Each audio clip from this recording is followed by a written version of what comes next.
Hey everybody, welcome to Crack Pack Tuesday, number 88 on the Mana League. I'm John, as always. This is the second last pack of Kaladesh. We have one more next week, and then after that we'll be into set reviews. The week after that, this won't be a Kaladesh pack. This will be an Aether Revolt pack. Hopefully Aether Revolt packs are better on average than Kaladesh packs are. But we're going to open this one up, see what's in it, see what we would take, pack one, pick one, if this was a draft.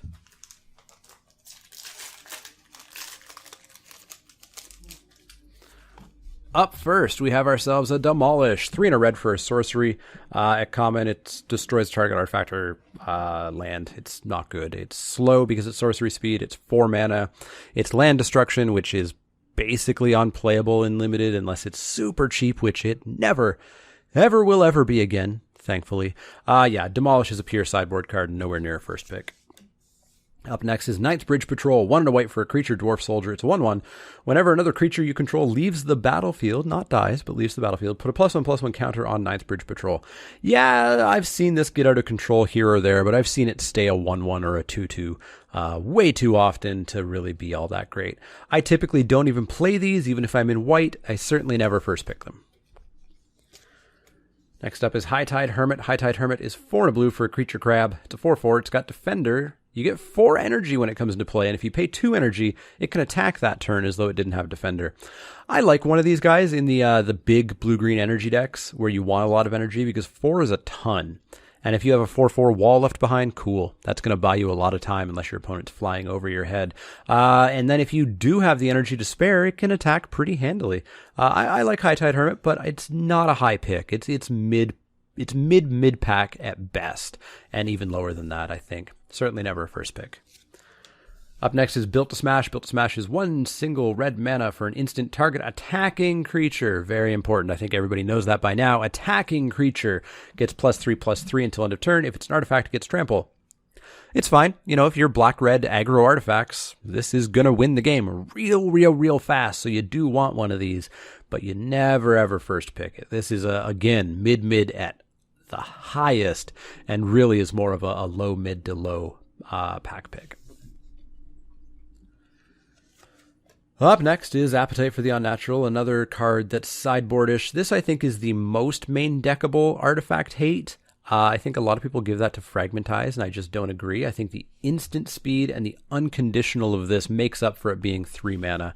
Appetite for the Unnatural, if I'm green, I definitely want to have one of these, and I will typically start it in the main deck. I'll only sideboard it out if I don't see any juicy targets from my opponent. But I'm always fine with an Appetite for the Unnatural. Certainly never a first pick, though. Up next, we have Night Market Lookout. Night Market Lookout is a single black mana for a creature, a human rogue. It's a 1/1. Whenever Night Market Lookout becomes tapped, each opponent loses 1 life and you gain 1 life. Yeah, again, I've seen people go off with these. I've actually, go off is a pretty generous word, but I did a good chunk of damage with 1 or 2 of these guys and some vehicles in pre-release, I think, as well as a couple more times in drafts. But I've also seen them do basically nothing a lot of the time as well. I don't know which of those 2 scenarios happens more on average, but it's not high enough for me to ever really consider this being a high pick. Never a first pick, but it can work. So, you know, have that caveat. It can work. I wouldn't go out of your way to try to make it work, though. And certainly not a first pick. Up next is Foundry Screecher, 2 and a black for a creature bat. It's got flying, it's a 2/1, and if you have an artifact, it gets +1/+0. It becomes a 3/1. These are the backbone of black, usually black-white artifacts or black-red artifacts. These things just demolish opponents. These are another of the creatures that really signals to me that this is an aggro format. There are some dirtily decks out there, but aggro keeps things in check. And Foundry Screecher is one of those things. This is also one of those cards that I love these guys. I will play 2 or 3 of these guys. It doesn't feel first pickable, though. But we've seen the pack, so we'll keep it in frame. However, if I first pick that bat, I'm going to feel real sad. Up next is Prakata Pillarbug. 3 generic mana for an artifact creature insect. It's 2/3. Pay a black, it gets lifelink. This is fine. It goes in the artifact deck just to have an artifact as well as a slightly relevant body. Gets a lot better if you have a Chief of the Foundry or something. It's fine, but it's certainly never a first pick. It's more of a mid pack kind of thing. Up next is Glint Sleeve Artisan. Glint Sleeve Artisan's 2 and a white for a creature dwarf artificer. It's a 2/2. It's got Fabricate 1. So it's a 3/3 or it's a 2/2 with a little 1/1 servo buddy. Totally fine card. You want to play as many of these as you can in white as well, usually, especially white-black artifacts or white-green, go wide, etc. There's many places this guy's at home.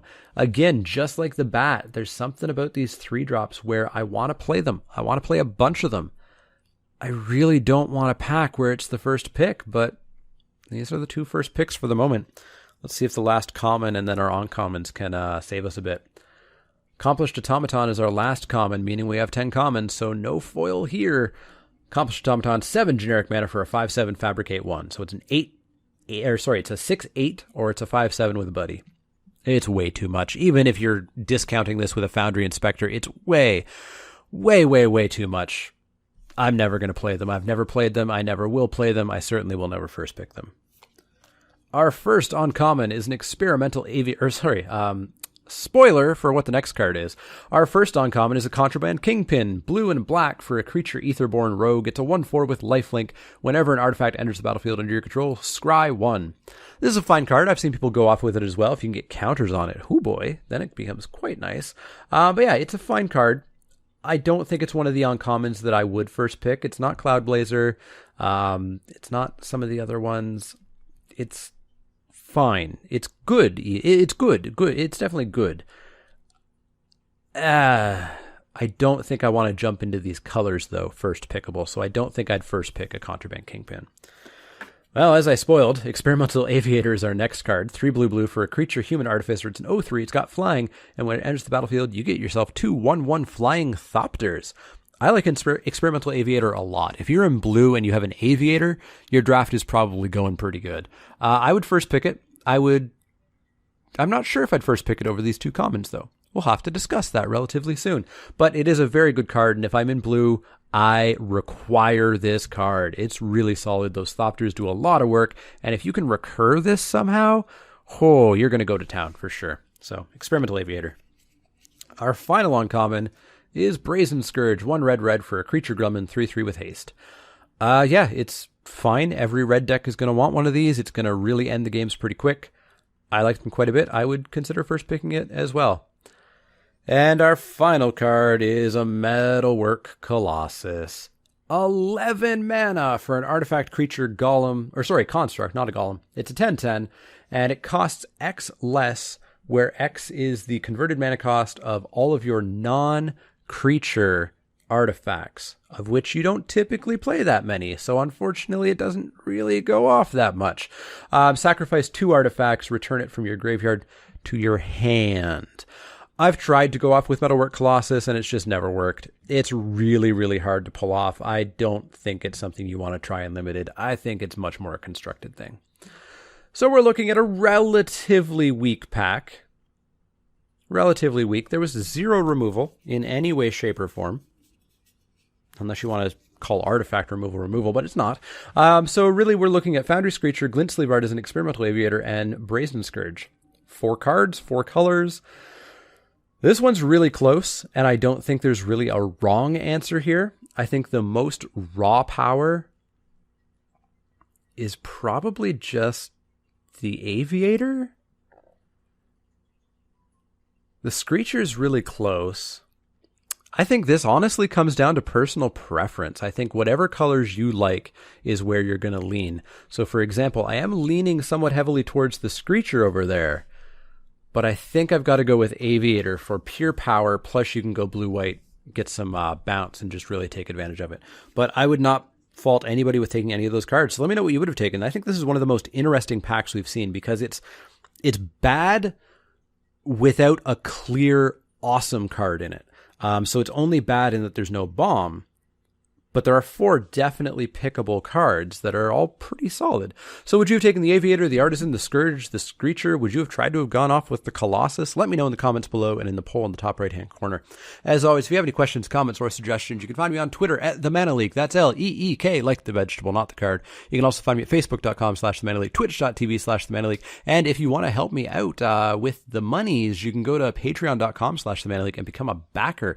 There's a bunch of rewards there. You can access to the Patreon patron-only stream where you get early information about top 10 lists. You get to contact me directly to chat about those top 10 lists, give your input. You'll get access to my set reviews early, the notes that I use, and there's a few other rewards. If you donate 14 or more, you can actually sponsor a draft, which means you get all the cards that I drafted on Magic Online. And if you donate $60 over the lifetime of your patronage, if that's over 1 month, 60 months, 120 months at 50 cents, whatever, when you hit $60 total, you get yourself this playmat. You get yourself a Mana Leak playmat sent out from inkedgaming.com. So definitely check out patreon.com/themanaleak if you want to look into that. But as always, if you have any questions, comments, or suggestions, let me know. Otherwise, see y'all next time.